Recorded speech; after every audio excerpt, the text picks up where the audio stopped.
Guys, ako nga pala si Baba guys.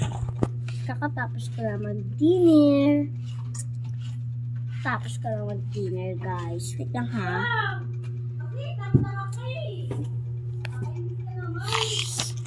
Ayun nga guys. Kakatapos ko lang pala mag-dinner.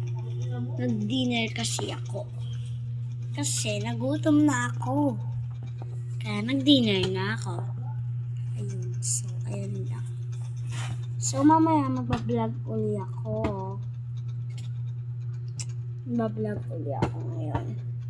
So, mamaya magpa-prank ako. So, yung kung may unang pa dyan babastas? Ewan ko po. Wala pa. Ay, wala. Walang. Hello guys. In short, magpa-vlog tayo mamaya. Ito pa oh. So, ayun. Wait lang. Tusan pa ako ng tatay ko. Mamaya na. So, ayun pala. Bablog ako ngayon. Pero mamaya hindi. So, bye-bye. Bye.